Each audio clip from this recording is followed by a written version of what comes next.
E aí, pra finalizar essa história do No Heroes, cara, a gente lançou em 2017 a versão pra PC. E...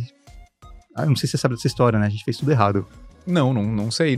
Vocês fizeram tudo errado. Eu sei que vocês venceram várias coisas antes de... Exato. Enfim, a gente se inscreveu pra um monte de coisa.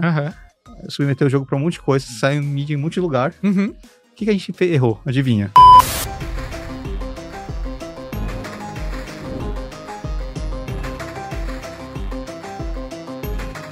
Bem-vindos ao Chips Podcast, eu sou o Rodrigo Chips e eu tô aqui hoje com um cara que é o CEO da Mad Mimic, que vai conversar sobre as coisas mais legais que ele já fez, toda a carreira dele, a faculdade que ele fez, o que ele fez de jogos. Tashiro, muito obrigado por estar aqui e por vir conversar comigo. Valeu, Chips, muito obrigado pelo convite, é um prazer estar aqui no Chips Podcasts e, cara, compartilhar um pouco da nossa história e, manda aí o que você quiser de pergunta. Tô feliz de te ver, é bom poder conversar contigo, poder saber um pouco mais da Mad Mimic, saber como é que andam as coisas dentro da Mad Mimic contigo, mas obviamente o objetivo desse programa aqui é conversar sobre o passado, sobre quem é o Tashiro, de onde o Tashiro vem e o que ele jogava, o que ele curtia fazer quando ele era mais novo. Então... Poxa, é muita recordação, né? Vamos ver o que sai daí, né? Vamos ver o que sai daí. Quando tu era novo, qual foi o teu primeiro contato com games? Você sempre gostou de games ou tu gostava de ser um atleta como tu é hoje? Cara, que isso, longe de ser isso. Bom, eu acho que assim, minha infância, minha vida inteira, enfim, cultura oriental, sempre se dividiu em alguns pilares, né? Educação, e isso envolve muito esporte também, principalmente disciplina, ser regrado, mas a minha sorte eu tinha um pai que sempre adorou fliperama, consoles e outras coisas. Então, desde que eu me lembro como, cara, criança, eu ia na loja de fliperama com meu pai, lembra aqueles fliperamas que tinha fichinha, você colocava... Sim. Cara, provavelmente meu pai colocava a fichinha lá e falava, fica aqui do lado, mexe os controles e você acha que você tá jogando. Sério? Tu acha que teu pai fazia essa malcriação contigo? Poxa, seu pai não fazia isso com você? Não, meu pai jamais fez isso comigo. Você era mais velho já. Não, o que acontece é que, no meu caso, meu pai comprou o videogame quando eu nasci. Literalmente, ele comprou um Atari 2600, 2600, e daí eu ficava assistindo ele jogar. Ele não me dava o controle. Ele não te dava o Player 2, não, tirava o cabo? Ele simplesmente disse assim, tu vai ficar quieto aqui e vai ficar me assistindo jogar. Era outro tipo de tratamento. Entendi. Pô, depois fala que o tratamento asiático é complicado, mas eu tô vendo que o alemão é pior ainda. Muito pior. Não, era assim... A regra é, quando eu morrer, tu pode jogar. Daí, obviamente, uma criança começa a jogar, morreu, pronto, já acabou. Mais 2 horas ele jogando. Exatamente. Então, era um modelo diferente. Mas que legal, tu jogava fliperama. Eu achei que tivesse jogado mais console. O fliperama era o que era o... Cara, fliperama foi a porta de entrada que eu me lembro muito claramente, assim. Cara, programa de final de semana. Meu pai ia, vamos aqui jogar não sei o quê. E eu ia com ele, enfim, não entendia nada. E ficava, faz aqui jogo de luta, parari, parará. E eu jogando com ele. Agora, quando eu lembro, sei lá, meus 2, 3 anos, eu tive meu primeiro Atari, né? Na sequência teve um Nintendinho. Enfim, a gente comprou vários consoles, meu pai era assíduo consumidor nesse sentido. E aí eu tive muito contato desde cedo. Interessante. O teu pai, o que ele gostava de jogar no fliperama? Cara, jogo de luta. Jogo de luta? Jogo de luta. Bizarramente, ele fala, não, é um contra o outro aqui. Me diz que ele não jogava, tipo, Mortal Kombat contigo com 2 anos de idade. Não, sabe aquela coisa? Eu lembro que eu apertava um monte de botão, falava, faz tal golpe, não sei o que. Entendi. Mas era essa lembrança que eu tenho. Então, é uma lembrança que eu tenho de, cara, sempre jogar, sempre competir, tentar ganhar dele. Tu joga com ele até hoje? Cara, pior que eu parei de jogar com ele, joga xadrez comigo. Olha só. O que ele gosta de jogar é xadrez, que ele fala assim, não preciso de reflexo, é um jogo tranquilo. Eu pego o meu chazinho aqui, é um contra o outro, é mais tranquilo. Muito inteligente da parte do teu pai. Diz assim, olha, não, hoje eu tenho um pouco menos de habilidade, tenho jogado menos, então vamos jogar um xadrez, que eu sei que aqui continua a 100%. Exato. Muito inteligente. Ou, por exemplo, varar a noite jogando board game, não, board game War. War é board game. War é board game. E, cara, jogos de carta. Vocês jogam War, no caso, no tabuleiro mesmo, não no celular. Não, é aquilo, né? Ainda tem um gap de idade que, assim, tudo analógico. Não, eu acho legal. Putz, mentira, hein? Vou te falar que o primeiro jogo mobile que eu fiz, cara, meu pai acho que foi uma das poucas pessoas que zerou. Jura? Qual foi o jogo? Cara, era um jogo chamado Laternix. Na época ele chamava Vindex Star. E o que aconteceu? Era um puzzle de estilo Sokoban. Sim. Cara, a gente desenvolveu acho que 54 fases, 60 fases, alguma coisa assim. E, cara, ele ficou lá jogando. Eu olhando assim, eu falei, você ainda não cansou de jogar isso? Ele, nossa, tá muito divertido aqui, não sei o quê, quebrando a cabeça.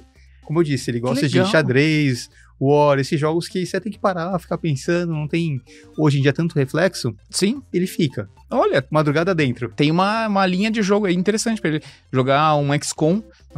Certamente é um tipo de jogo que ele... Ou um Civilization. Cara, pior que eu tenho um XCOM em tabuleiro. Os XCOM 2 tabuleiro? É. Eu também tenho. Você tem? Já jogou? Já joguei. Cara, eu não consegui quórum pra jogar isso ainda. Mas dá pra jogar sozinho. Ah, mas aí... qual que é a graça, né? Não, é que é legal porque ele tem aquele modo no celular que tu consegue jogar, e daí ele vai dando a situação do jogo, e daí tu vai modulando ele. É um jogo bem chato, bem difícil de... Não chato, eu adoro XCOM no console. Eu costumo jogar sempre no console, não jogo no PC, mas a gente ganhou da Aquiles, falecida Aquiles. Sim. A gente... há muito tempo atrás, existia um amigo secreto entre empresas lá no Tecnopuc. Sim. E a Aquiles pegou a Rockhead. Entendi. E daí eu fiquei com o jogo, porque eu era o fanático de XCOM. Desculpa aí, Cris, tá comigo o jogo. Qualquer coisa me reclama. Mas era um jogo que eu acho super legal de jogar. Assim, que dá pra sentar... Mas eu sou quórum. Qualquer dia que eu estiver aqui em São Paulo... Pô, me avisa. Eu tô tentando recrutar gente, porque assim, o jogo tá na caixa, tudo com plástico bonitinho. Eu falo, cara, não consigo juntar mais 3 pessoas pra jogar. Sim, não, mas acho que até... De novo... Mais 2 pessoas já dá. 2 pessoas já dá, e eu acho que é um jogo que eu entendo que é um jogo que tu joga... Mesmo que tu jogue 2, 3, 4 pessoas, vão ser sempre essas 4 pessoas contra o computador. Sim. Então... Ou contra o aplicativo. Então, tendo um quórum de qualquer opção... eu já joguei com o Nicolas, que é meu filho pequenininho. Sim. E ele adora as pecinhas e tudo mais. Mas ele também não consegue colaborar muito no processo. Mas é bem legal, eu acho um jogo incrível. E o teu pai certamente é uma pessoa que talvez pudesse curtir quando tu entender bem o jogo.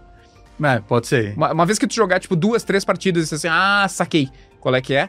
Daí ele vai conseguir... Vai pegar. Entendi. Vai curtir.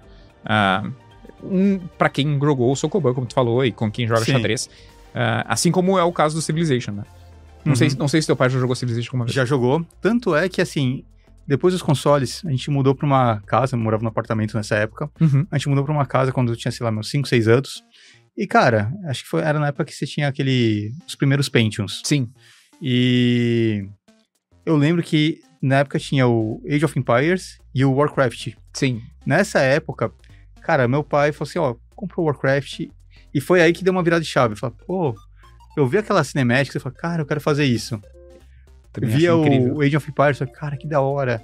A cavalaria chegando, destruindo os castelos, não sei o que, todo o jogo de reis ali.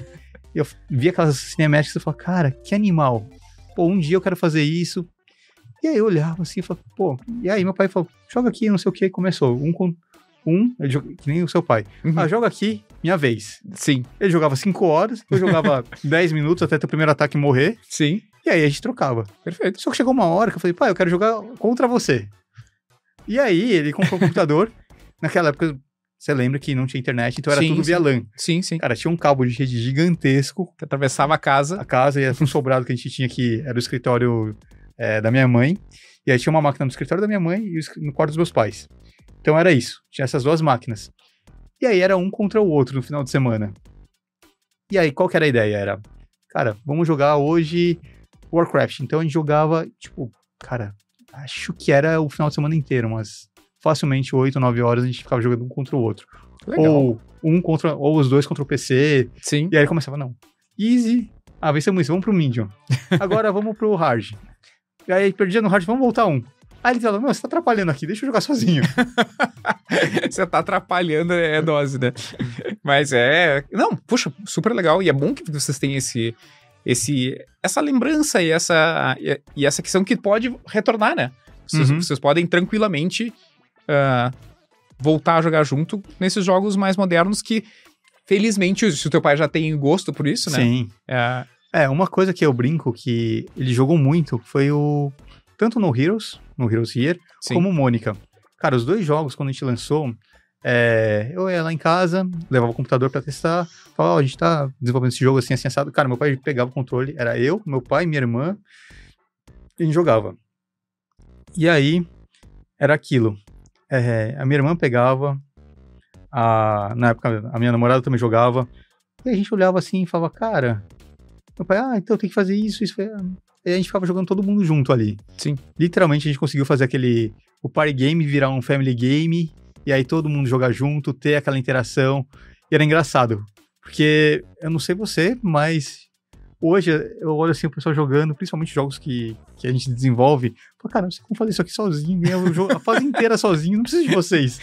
Aí eu olho assim e falo, sabe quando dá aquela vontade de falar assim, pessoal, deixa que eu resolvo tudo sozinho? Aí eu me controlava pra ficar quieto, falava, deixa eles, eu vou só atirar. Exato. Eu falei, minha função é ser o atirador. O inimigo vai chegar, eu vou atirar. Faça o resto. Não, acho ótimo, e isso é uma coisa muito legal. Eu digo isso até por causa do próprio War que tu citou, que é um jogo que eu fiz na Silks, a versão online. Então, por isso que eu perguntei se vocês tinham jogado online ou no tabuleiro, porque o War é a mesma coisa. Tipo, depois que tu faz o jogo e trabalha na inteligência artificial e tudo mais, aí quando tu vai jogar no tabuleiro, tu meio que sabe como é que o jogo se comporta. Sim. Tipo, sabe a estratégia base e a forma de jogar, e daí é bem isso. Se tu vai jogar com a galera, tu diz assim, tá, vamos jogar, e eu vou jogar, tipo, no aleatório, entende? Exato. Porque se eu jogar, tu sabe como estruturar as coisas e tomar conta do mapa e acabar com o jogo, né? Sim. Então, eu acho que isso é legal. Exato. E é engraçado do War que recentemente eu fui jogar com a minha namorada e os sobrinhos dela. E daí ela virou ex-namorada. Não. Essa é a atual. Ah, tá. Ela sobreviveu a um jogo de War. Ela sobreviveu. Caramba. Ela saiu batendo o pé. Ficou brava que perdeu. Ela falou assim, como assim você me destruiu? Eu falei, eu não te destruí, foi seu sobrinho aí. Não tem nada a ver com isso. Quem te matou foi ele. Aí ela ficou, não quero mais jogar esse negócio. Foi pro quarto. Caramba.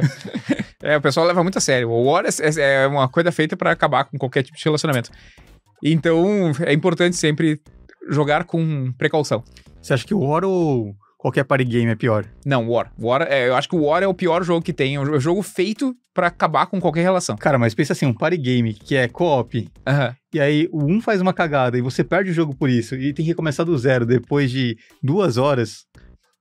Eu ainda acho que o War é pior. Você tem certeza? Sim, porque o War é direto. É tipo assim, eu acabei contigo e daí tu parou de jogar e eu continuo jogando. O party game todo mundo perde. Então, mas todo mundo perdeu 2 horas de jogo por um erro de uma pessoa. Não, mas... Aí é 3 contra 1. Mas daí é time, cara. Daí é uma questão de, tipo...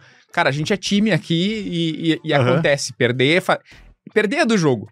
Tu que é um cara que é atleta, que é esportista, nem sempre tu vai ganhar. Sim. Tu vai ganhar dentro de um contexto, dentro de uma... Mas, de fato... Perder, o importante é tu tá competindo, tu tá ali dando o melhor que tu pode e, todo mundo fez o melhor e não deu certo, entende?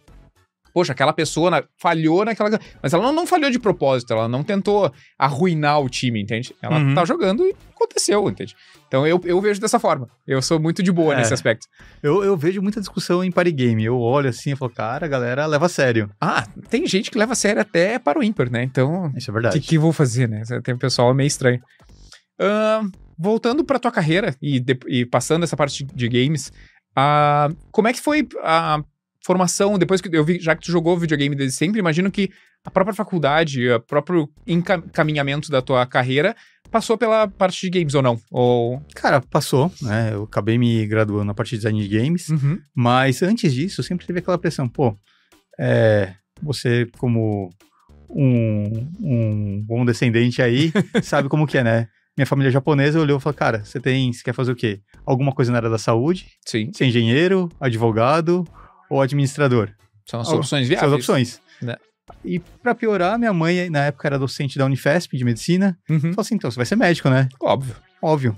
Aí cheguei, cara, fiz vestibular pra isso. Fui muito bem. Fez vestibular de medicina. Que tava na desespera. E aí eu olhei assim e falei, putz, mas... Aí eu me lembro até hoje.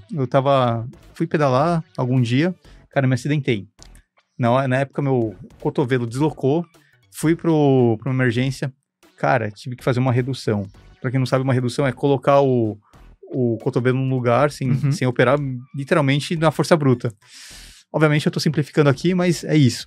Sim. Cara, eu falei, eu não vou ter estômago pra ficar fazendo isso daí, não. Sim, com certeza. Aí eu só olhei, cara, quer saber? Fiz administração. Vou pra outra área, vou sair da medicina. Aí eu fiz 1 ano de administração numa faculdade. Cara, acabei olhando, falava assim, cara, acho que não é isso que eu vou querer, ser administrador de uma indústria, alguma coisa nesse gênero. E aí acabei falando, mãe, quer saber, não é isso que eu quero. Ela falou, tem um curso de games na AMB. Uhum. Na época, ela estava montando o curso de medicina na AMB. Falou, olha, você não quer vir aqui, tô vendo, tem um curso de games, você joga pra caramba, não sei o quê. Eu falei, por que não, né? Sim. E aí, fui pra lá como um bolsista e falei, bom, agora eu vou fazer o curso de games aqui, não posso mais desistir. Sim. Comecei, levei até o final e aí, quando eu tava pra me formar, eu olhava assim pro mercado, falava assim, cara, e aí? Vou trabalhar onde? Eu acho que você já teve essa cena na sua cabeça. No meu caso, aconteceu uma situação curiosa, porque eu me formei em 2007, no curso de games.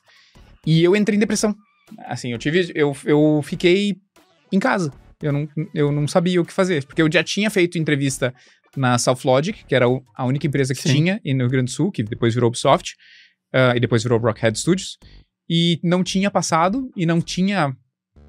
sabia que não era capaz o suficiente para entrar na South Logic na época, então isso me deixou muito nervoso, e fiquei perdido, assim, tipo, cara, não sei o que fazer. Então eu acabei dando muita sorte, porque naquele ano especificamente, depois que eu me formei, aconteceu a SB Games, né, Simpósio Brasileiro de Jogos, que foi no Rio Grande do Sul, foi na Unicinos, e foi quando eu conheci o Mike, né, o Mike Foster da Sony, e a Sarah Stock, e o Bruno Matzdorf, e o Soren Johnson, que era game designer do Civilization. Caramba, que legal. E conversando com eles, que deu uma reanimada, assim, cara, existe vida e existe um lugar onde eu consigo me posicionar, e daí como eu disse, dei muita sorte, que logo depois a Aquiles estava sendo fundada, e eles estavam buscando um estagiário para trabalhar com eles. Entendi, que legal. E daí eu disse, cara, eu sou o único formado de opção para vocês. O que vocês acham? Pode ser? E daí eu conversei com o Hamilton, com o Maurício e com o Israel. E eu lembro que a gente tomou um suco num bar e eles disseram, beleza, vamos fazer. Vamos tentar. E a gente meio que começou ali assim, aqui ele já tinha um tempinho, já devia ter uns 4, 5 meses. Na época você achava que ano que era isso 2007. aí? 2007. 2007 é o ano da fundação da Aquiles.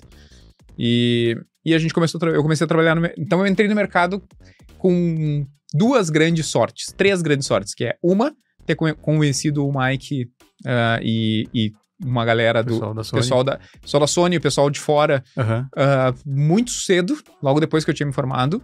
Segundo, da Aquiles ter buscado alguém e eu estar ali. E terceiro, do Israel tá numa ligação, no meio de uma ligação com uma marca, e eu tá testando game engines pra substituir a engine que eles usavam, que era a Virtus.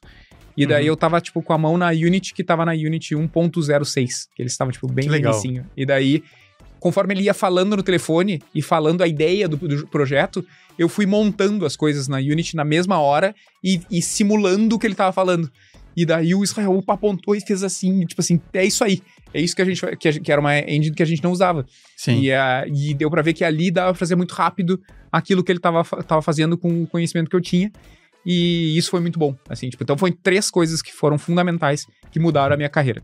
Opa! Que mudaram a minha carreira. Foram 3 coisas fundamentais que mudaram a minha carreira. Então eu acho que isso foi muito importante pra mim e me ajudou bastante. Eu tinha que te perguntar uma coisa que tu citaste da questão do teu acidente do teu braço, sobre a medicina. O Matheus Vivian, que tu conhece, CEO da Hermit, ele foi jogador de futebol por muitos anos e ele teve um técnico na Alemanha que disse uma frase que me marcou muito, que é: os atletas normalmente se lesionam de propósito. No meu caso não foi. Não. Agora eu vou aprofundar e daí tu pensa comigo nessa situação. Porque eu joguei futebol americano aqui. E, por exemplo, eu ia ter um jogo de futebol americano lá no Rio Grande do Sul contra o Juventude, lá no Jacone. E na quarta-feira, antes do jogo, tava num treino de bobeira, tava fazendo, e daí tava correndo de costas, bati numa marcação que tinha e caí por cima do braço. E machuquei o antebraço. Feio. E não consegui jogar naquele jogo. Onde a minha família ia me assistir lá no... E o Matheus comentou que uma vez ele tava numa situação que ele tava meio perdido mentalmente, assim, da questão da família, de não tá conseguindo estar junto, e tinha algum evento, alguma coisa assim, e ele teve um estiramento na coxa. E o que tu tá me dizendo é, eu sei que tu não quis te machucar, eu sei que tu não quis cair, não foi isso, mas o acidente criou uma situação tal que tu olhou e disse, talvez não seja isso. Eu quebrei o pé ano passado. Uhum. E, coincidentemente, eu quebrei o pé num dia que, exatamente dessa situação de eu preciso fazer uma alteração nas coisas aqui, minha cabeça estava em outro lugar e, do nada, aconteceu. E pra mim foi muito importante poder ficar em casa e conseguir me recuperar para daí seguir o ano. Que foi logo, pouco antes da enchente que teve lá no Rio Grande do Sul. Caramba. E eu achei isso muito curioso, assim, que todas as vezes que eu me lesionei, teve alguma coisa que não tava bem. Assim, tipo, na minha cabeça as coisas não estavam indo bem. Uhum. E a lesão foi meio que um ponto de, para aqui. Reflita um pouco. Reflita um pouco e rever o que tu tá fazendo. Aham. Pode ser. Porque, na verdade, foi uma época que, cara, curiosamente foi o ano que eu tinha entrado no exército, eu tinha saído do exército, não lembro, serviço militar, e também foi uma época que eu falei, cara, agora eu preciso dar um destino na minha vida de verdade. Sim. Né? Porque aquilo, querendo ou não, passou, eu falei, ou eu estudo mais um ano no cursinho, ou vou fazer outra coisa. Perfeito. E eu falei, putz, faz sentido, porque eu não queria estudar mais um ano no cursinho. Não, cara, não quero isso, eu quero outra coisa. Isso sempre me acompanha e por isso que eu fiquei pensando, né, quando tu disseste da questão. Mas enfim, tu disseste que tu te formou e daí tu ficou meio, e agora o que eu faço? Agora, o que eu faço? Só que na época, enfim, meus pais nunca tiveram muitas condições de falar, cara, você quer fazer alguma coisa? Vai atrás, trabalha aí, corre atrás do seu. Então, desde o segundo semestre da faculdade, eu fazia estágio. Sim. Então, eu comecei muito cedo como programador, fui fazer a parte de e-learning, programação, de repente fui para a parte de aviação, que, cara, é uma coisa muito fora. Cara, lá dentro, eu me enxerguei e falei, cara, será que é isso que eu quero fazer? Ficar no meio de educação, treinamento... Era uma coisa que eu gostava, porque envolvia desde programação, a parte de modelagem 3D, a parte de storytelling, roteiro, de uma forma mais simplificada. Sim. Mas eu falei, não me enxergo aqui dentro. E não via como crescer dentro dessa empresa. Então, eu dei um passo pra falar, cara, não tá legal aqui, quero ir pra uma outra área. A minha sorte é que, assim, acho que a gente se encontra sempre nos eventos. Sim. E com isso, acabei, desde a faculdade, eu conversava com muita gente. E aí... um amigo meu falou, olha, tem uma vaga numa agência, eles precisam de um programador, que na época, falecido Flash, que entendia bastante de ActionScript. Eu falei, bom, eu me encaixo nessa vaga. Pô, entenda legal. De sistema, um banco de dados, e precisava montar um sistema muito específico para lá. Eu me encaixo nessa vaga em uma luva. 100%. E aí eu acabei indo para uma agência de marketing cultural. Olha isso. Saí de uma parte de treinamentos na área de aviação, fui para a parte de... agência de marketing cultural, onde eu cuidava de... que faz uma agência de marketing cultural? Sistemas, parte de bilheteria, cara, agenda, um monte de... Literalmente, estava montando um sisteminha ali dentro. De música erudita. Cara, uma coisa totalmente... muito específica. Exato. E aí, a minha sorte...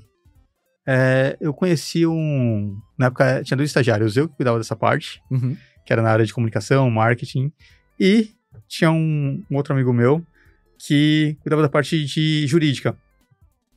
Nesse momento, a gente olhou, a gente ficou muito amigo, e terça-feira era o dia que tinha um rodízio lá embaixo, só terça-feira que tinha rodízio de temaki. Olha! E aí eu falava assim, cara, vamos comer um temaki hoje? E aí toda terça-feira, durante 4 meses, a gente ia lá comer temaki. Sim. O que aconteceu? Ele saiu da empresa, Na época eu não sabia o que o pai dele tinha. E aí, ele me liga depois de uns 6 meses. Eu tava lá dentro da empresa ainda, começando a fazer freelas para outras empresas, né? Então, enfim, fazia joguinhos de Flash para outras empresas. Sim. E aí me ligaram e falaram assim, chegou assim, Shiro, seguinte, eu não sei se você sabe, mas o meu pai tem uma editora. E eu falei, não faço ideia, mas legal. Ele precisa de alguém que faça jogos. Na época eram os objetos educacionais. Acho que você lembra dessa época. Sim, sim. E aí, você consegue fazer isso? Tá disposto a fazer isso? Eu falei, putz, cara, vamos conversar, né? E aí, fui lá no escritório deles, apresentei o que a gente sabia fazer. Falei, a gente sabe fazer isso, isso, isso. Dá pra gente fazer isso aqui de opção e entregar. Eu falei, cara, eu preciso de alguma coisa que esteja atrelado aos meus livros. Nessa hora, eu falei, bom, vamos ter que aprender essa parte de educação. A minha sorte, como eu já tinha passado na parte de treinamento, como montar os projetos, falei, bom, enfim, tô em casa, vambora. Eu me lembro até hoje que falaram, olha, o seu primeiro módulo vai ser a parte de sistema solar. Bom, gostava disso daí, falei, bom, legal, vamos fazer. Entregamos, cara, acho que a gente fez mais de 70, 80 aplicativos, objetos educacionais, mandamos lá, enfim. Só que um passo antes de montar esses aplicativos, ele falou, cara, eu sei que você trabalha com o Antônio, né, que era o dono dessa agência, e falou assim, eu falei, não, mas eu já estou numa condição que eu já conversei com ele, eu estou muito mais como prestador de serviços hoje, tem algumas horas alocadas lá, faço meu trabalho e estou começando a minha empresinha aqui com alguns clientes. E ele falou assim, tá, mas para você fazer a demanda que eu preciso, você vai ter que fazer o quê? Eu falei, cara, vou ter que contratar gente, e aí? Ele falou, olha, quanto você vai gastar? Aí eu mandei para ele um planejamento, ele falou, e se eu investir em você esse valor, você pega mais um valor para você como salário, não sei o quê, e a gente divide os lucros de toda a operação. Caramba, que baita. Aí eu olhei assim, porque ele via claramente que era, cara, um moleque que saiu da faculdade, tava lá no seu primeiro, segundo ano de formado, começando a empreender, e obviamente eu não sabia nem colocar uma margem de lucro, essas coisas. E, cara, na minha cabeça, eu falei, se eu conseguir ganhar, sei lá, 5 mil reais, 6 mil reais naquela época, tô legal, né? Sim, sim. E aí você falou, não, então, peraí, dá pra... Aí ele fez lá, eu falei, tudo bem. Deixa eu colocar aqui o mínimo que eu queria ganhar. E aí ele falou, bom, tudo bem, lá na frente a gente ganha mais, não sei o quê. Eu falei, então vambora. Aí ele entrava com 50% do negócio, eu com 50%, que eu era o cara responsável técnico. Sim. E ele era o cara que ia fazer o comercial, vender, enfim. Entrar com a parte pedagógica também. Sim. E aí a gente começou essa primeira operação para uma empresa que chamava ZYX, né? Que fazia jogos educacionais, treinamentos e um pouquinho de advergames, né? E... minto. Antes disso, é uma pequena experiência que a gente fez para um parque de diversão, um parque aquático. Ué? Cara, Diferente. Então, a gente montou... Lembra do fliperama? Sim. Então, montei um fliperama para eles, que foi o primeiro projeto da minha vida. Sério? Sério.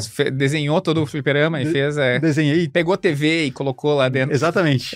Eu fiz essa também. Eu olhava assim e eu falava, cara, quem diria que eu estaria fazendo isso? E é muito legal, né? Exato. Só que era uma coisa que era muito louco, porque eu não sabia nem por onde começar. Eu varava a noite entendendo, cara, como que eu pego o modelo? Fui atrás de fornecedor, fui atrás de, TV, enfim. Porque na faculdade você não aprende a fazer isso. Sim, claro. Eu olhava assim e falava, cara, e agora? Eu vendi o projeto, eu tenho que desenvolver o projeto, a parte de game era a parte mais fácil, que era montar isso aqui, era um joguinho tipo Mario, eu falei, bom, bem, com o personagem do parque. Sim. Falei, bom, isso aqui é fácil. Agora, como que eu monto o hardware? Cara, foi a parte mais difícil, assim, eu correndo atrás de fornecedor, cliente, cara, não entendia nada de emissão de nota, como que faz isso, aquilo, cara... Não, é inferno. Realmente, é bem legal que tu comente isso, porque afinal de contas é um processo e eu sei, eu tive a felicidade de ter feito mais de uma vez, né, fiz isso pela Aquiles e fiz isso pela Rockhead.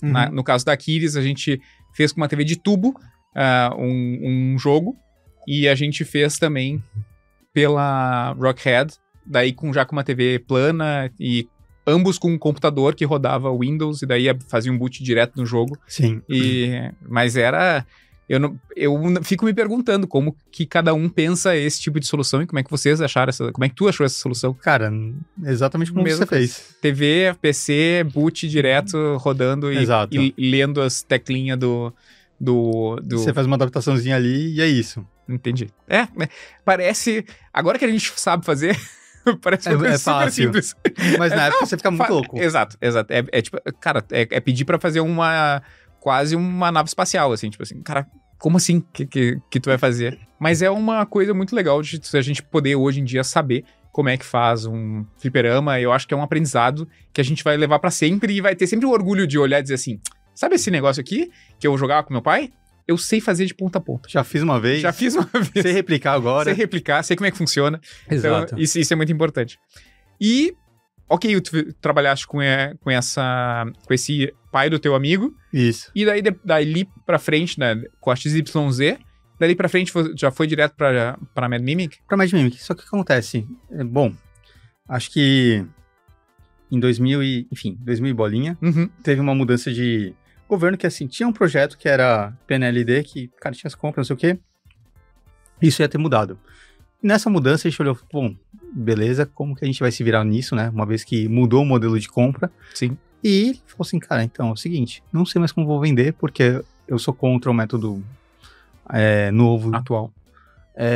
E agora a gente vai sair dessas licitações. Eu falei, bom, temos um problema então, né? Porque, teoricamente, a vaca leiteira... Acabou o leite. Exatamente. E aí, na época, um período antes, eu tinha conversado com ele falou assim, cara, meu filho tá fazendo economia. Ele vai se formar, mas ele não quer ser economista, ele queria trabalhar no mercado de jogos.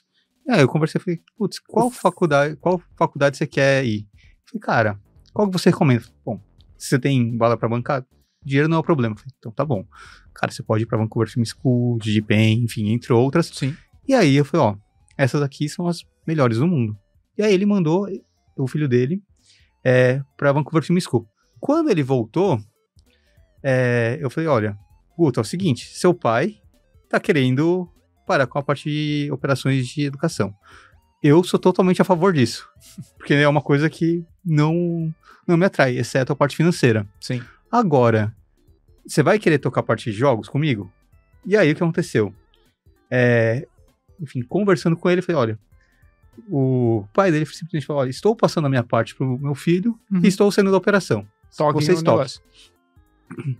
E isso foi em 2015, 2016. Sim. Cara, a gente começou a fazer Adver Games, Serious Games, tudo de novo. Enfim, a gente falou, tem que fazer a empresa girar de algum jeito. Perfeito. E aí em 2016 a gente foi pra Gamescom Europa. Não, desculpa, Game Connection na França. Paris.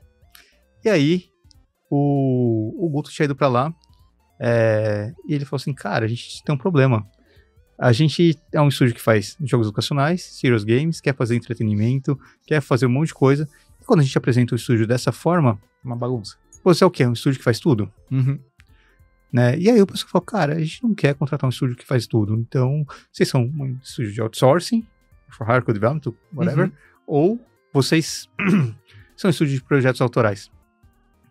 E na época, a gente pesquisou só Zix. O que significava isso? Cara, a gente descobriu que tem um outro estúdio no Japão, chamava ZYX, que fazia jogos de 18+. Ele falou, bom... É melhor a gente não colocar essa parte de ZYX. Exato. Eu falei, vamos mudar o nome? Sim. E aí a gente entra num ponto que, tudo bem, vamos abrir um estúdio que só cuida da parte de jogos autorais. Só que a gente pensou, bom, se a gente começa como ZYX, a gente vai ter um problema, que pode ser confundido com um estúdio japonês que faz produtos para adultos.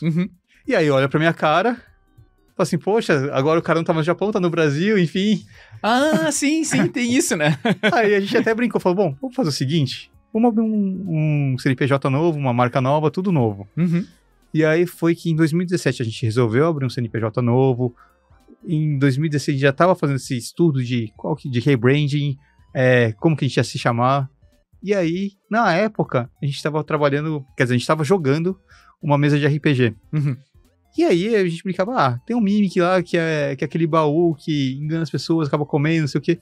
A gente falou, putz, já pensou se esse baú fosse louco, começasse a atacar as pessoas aleatoriamente, não sei o quê? Cara, Vamos a lá, gente esse aí. pensou em vários nomes e a gente falou, pô, Mimic Mad, acho que faz sentido, né? E aí surgiu o nome Mad Mimic. MM, muito bom. Já começou com uma marca forte. M's parecem ser bons Ser nomes. bons, né? M's em geral são bons. E vocês começaram com Mad Mimic e foram pra Game Connection de Paris. Isso. E... Depois da Game Connection de Paris que a gente resolveu fazer esse rebranding, que a gente tá. teve esse insight e eles falaram, tá bom, vamos mudar. Entendi. E aí, enfim, nessa época a gente tava tendo o edital da SP Cine em 2016. E aí foi uma época que a gente olhou e falou, cara, vamos aplicar. E a gente tava com o conceito do No Heroes Here. Sim. E aí a gente olhou assim, cara, tá tudo em inglês. Eu mandei uma mensagem pro gestor na época, eu falei, olha, tem algum problema em inglês? Por quê? Eu falei, não vai dar tempo de traduzir tudo. Era um GDD, tinha, sei lá, 30 páginas. Eu falei, cara, por mais que eu vá à noite, eu tenho que terminar essa inscrição amanhã. Não consigo traduzir tudo de um dia pra noite, vai ficar uma porcaria, enfim. Eu falei, cara, eu acho que todo mundo aqui fala inglês, não tem problema. Eu falei, então tá bom, vou submeter. Cara, novela. Depois você pergunta essa história pro Kayati, tá? Sim.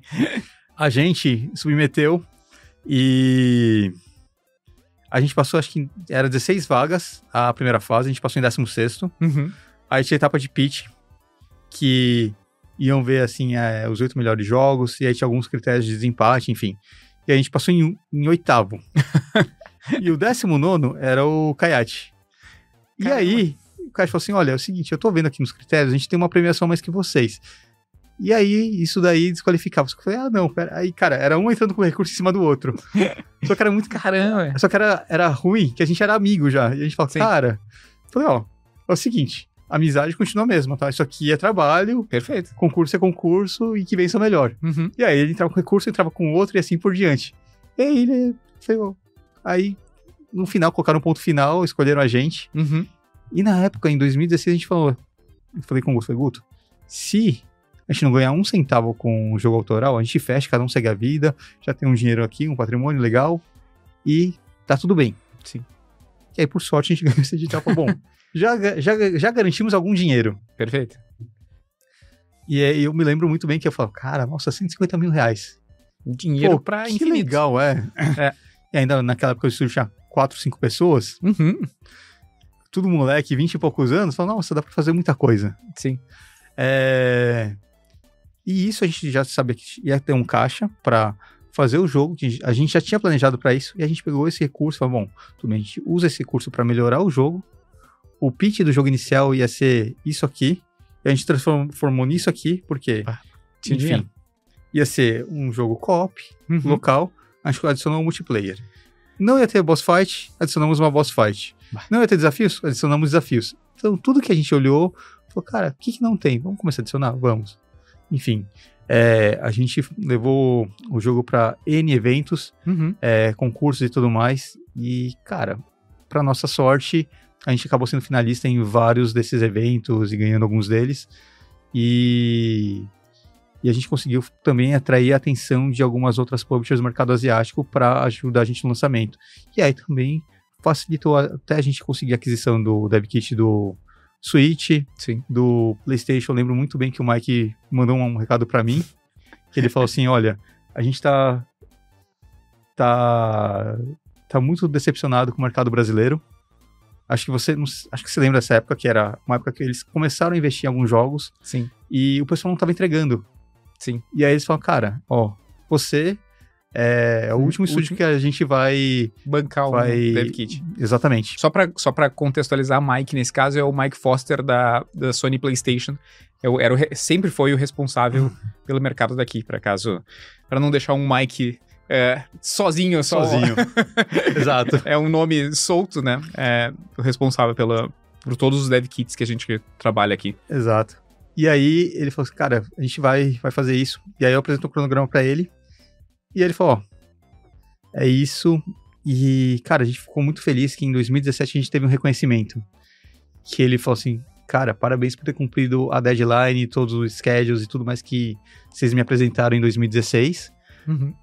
Como gratificação, prêmio, não sei o quê, ele falou, tô convidando vocês pra estar aqui na PlayStation Experience. Cara, era a gente e a Aquiles.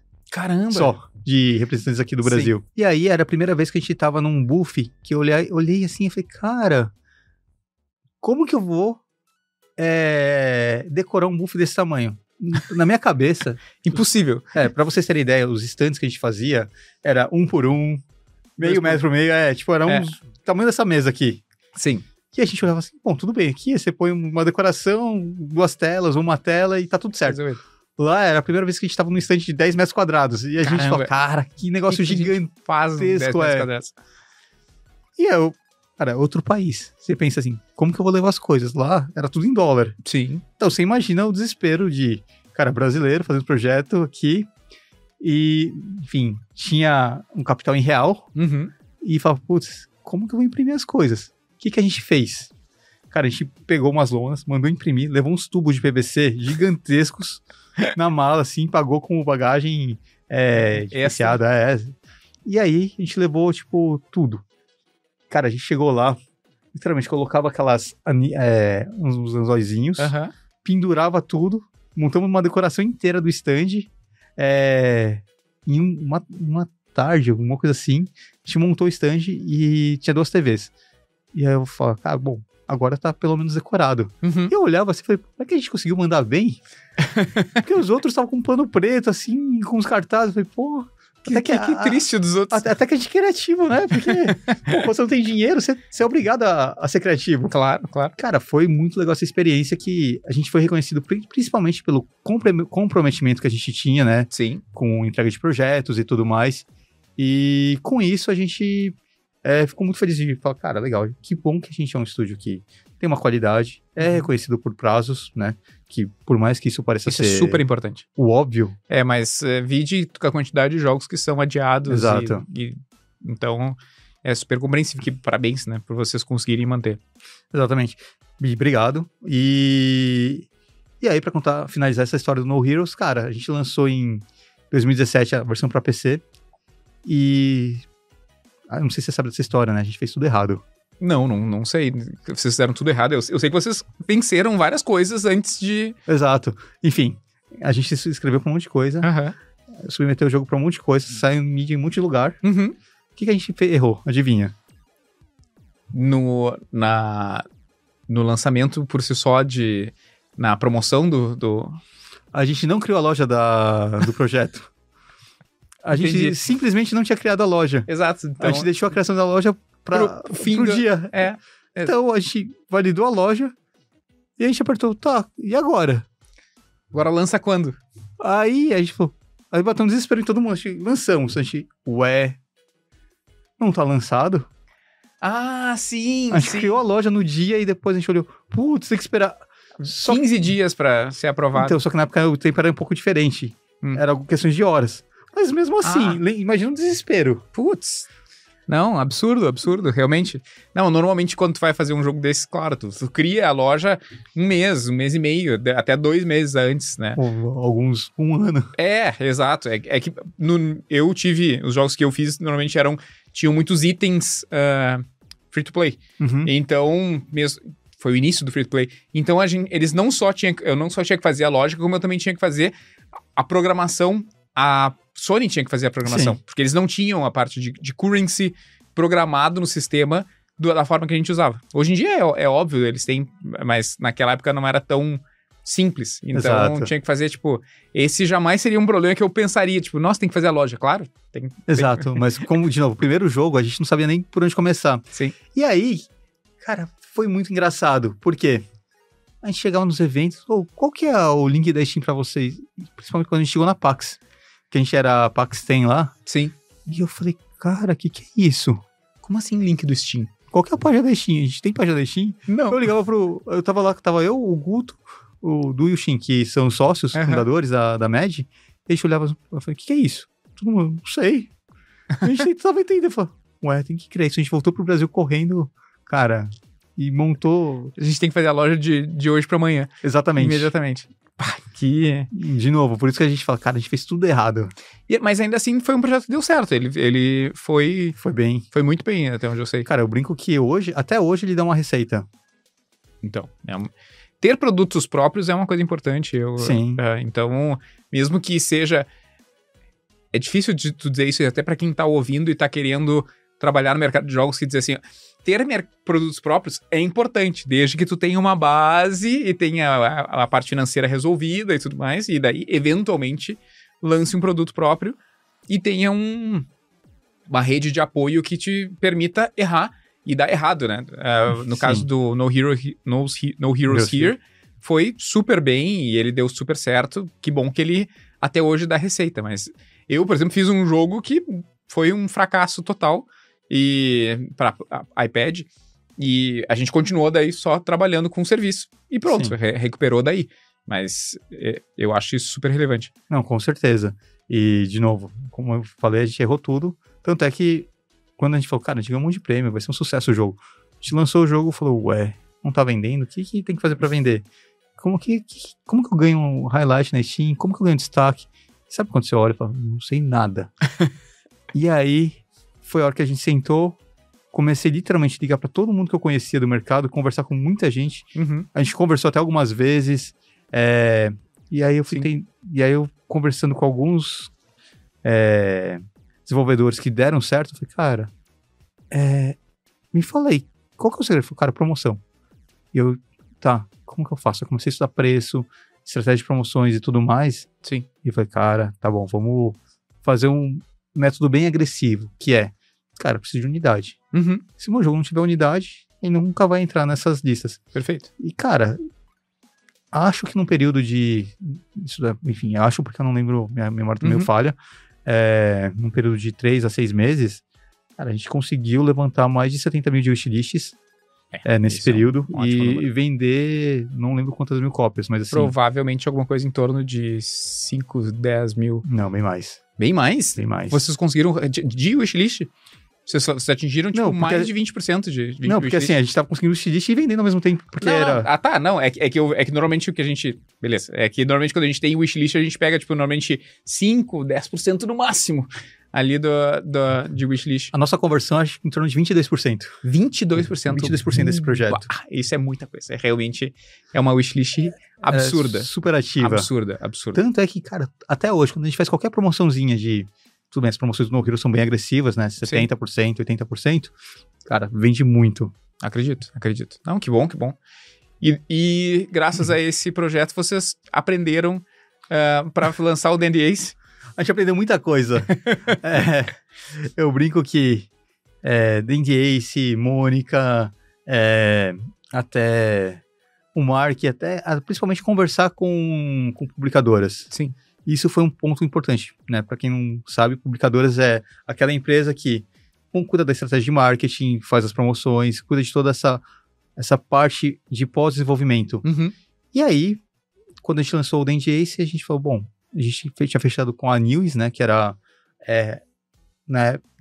continua sendo uma das 10 maiores publishers da Coreia. E a gente olhou e falou, cara, deixa eu ver como que é trabalhar com uma publisher grande. Cara, assim, processo, cara, absurdamente impecável. No sentido de, cara, e-mail pra tudo, formalização pra tudo. Por mais que a gente tenha as conversas do Discord, WhatsApp, qualquer coisa, logo na sequência chega um e-mail já formalizando A, B, C, itens, o que tem que ser desenvolvido.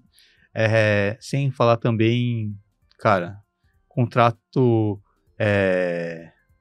novas atualizações e tudo mais pra praticamente tudo.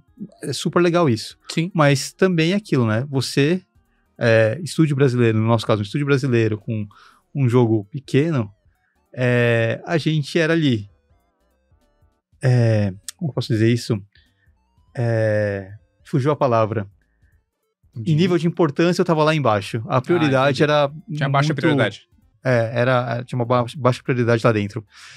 E aí, aquilo. Enquanto eles estavam com com a sede nos Estados Unidos, a gente era o primeiro projeto do americano. Então, tava legal, a gente tava super em destaque. A hora que eles falam, cara, os coreanos falam, a gente não quer mais ter o estúdio americano, pra gente ferrou por 2 motivos. Primeiro, fuso, comunicação. Segundo, aonde que eles estavam basados? Coreia. Na Coreia, tá. Então, aumentou de 4 horas de diferença para 12 horas. Sim. E aí a gente falou, bom, tudo bem, que a gente manda um e-mail agora, vai chegar só no outro dia que a gente vai ter resposta e tudo mais. Então, por conta disso, eu aprendi a trabalhar de madrugada, enfim, acelerar um pouco o processo. Sim, consegui fazer com que isso funcionasse e rodasse. Exato. E aí, depois que passou tudo isso, a gente olhou e falou, bom, é super legal, principalmente a partir de mídia, eles deixam muito preto no branco. Olha, quanto que a gente gastou com mídia, quanto que foi tanto influenciador, canal, não sei o que, parari, parará.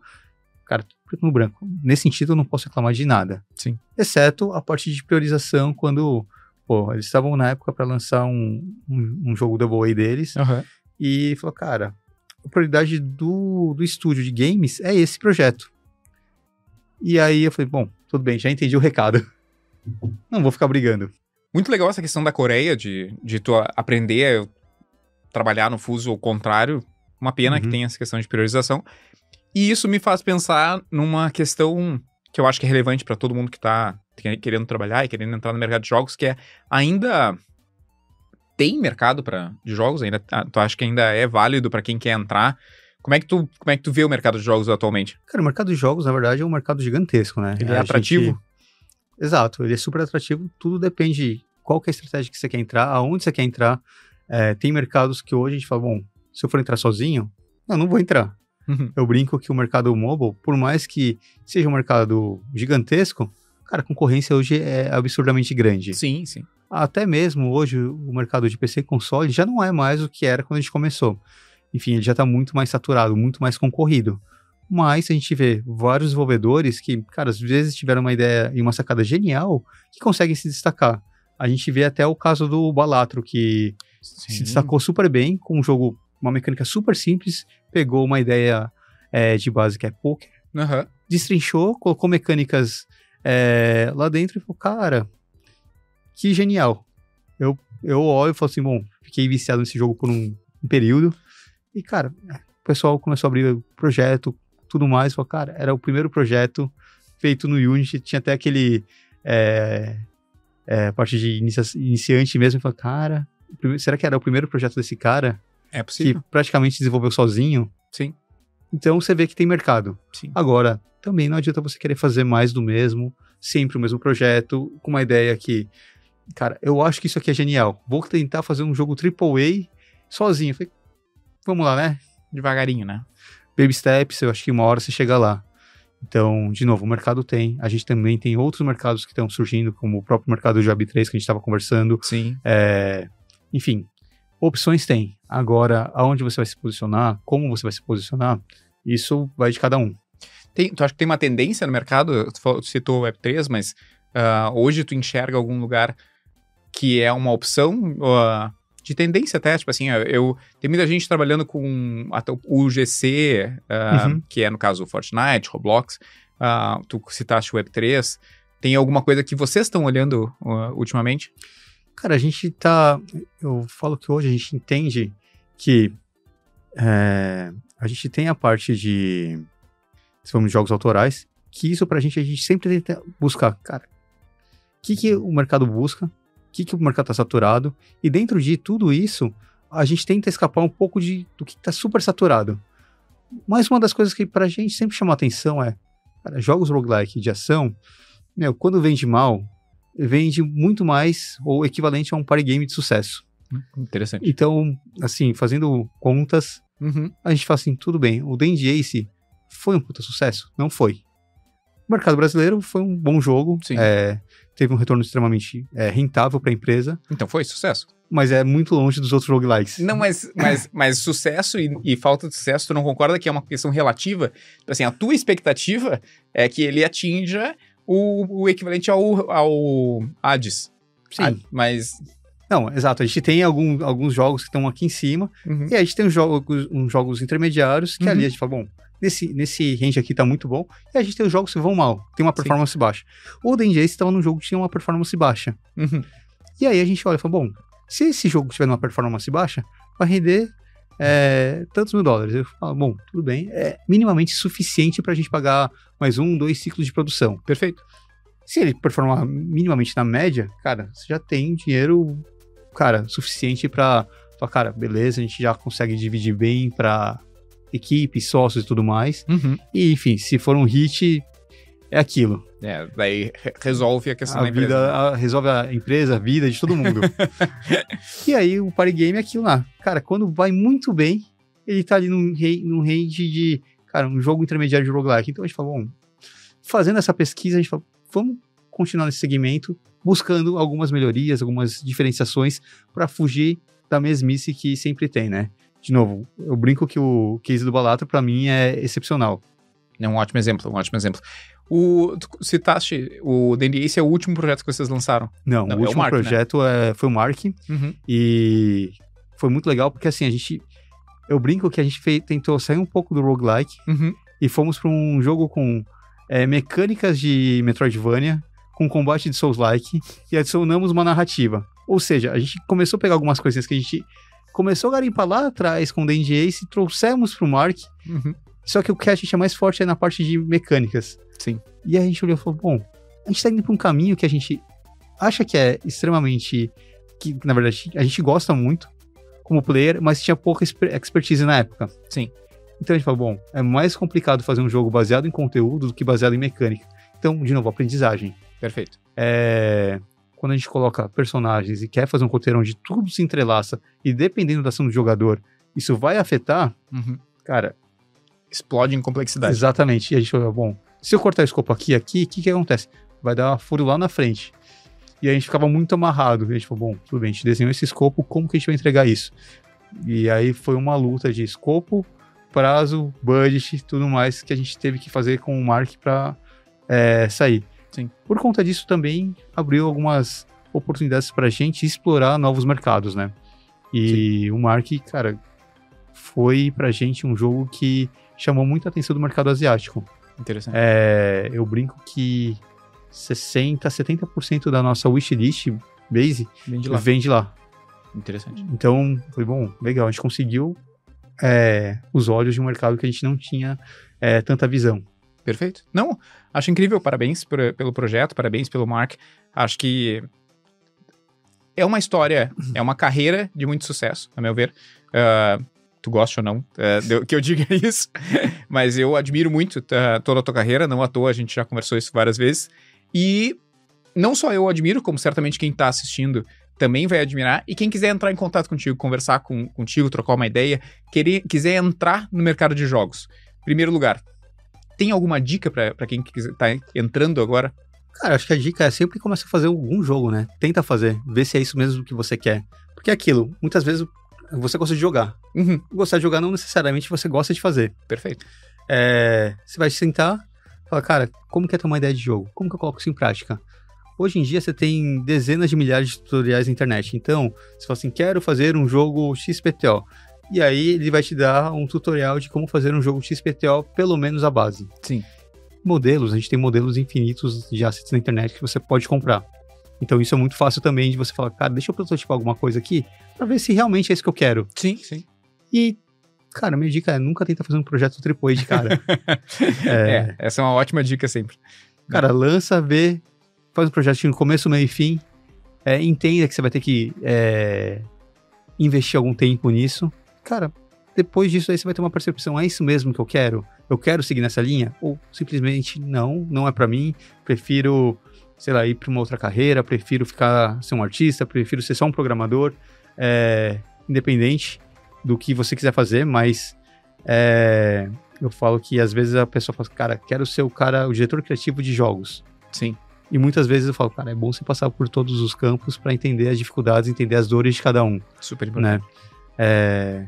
Eu brinco que eu tenho amigos que são excepcionais programadores, artistas e roteiristas, e a parte mais difícil é colocar todo mundo junto e fazer, cara, entendo as dores uns dos outros.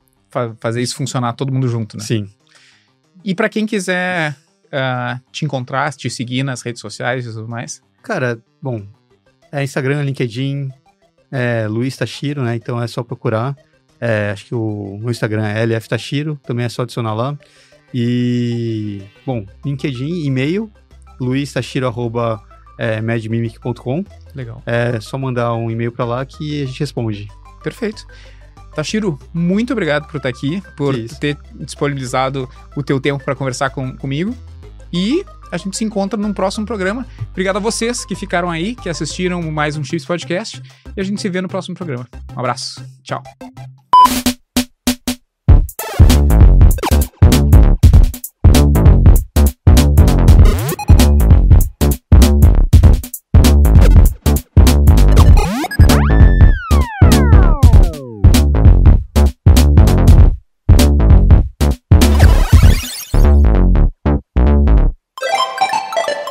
Rede Geek.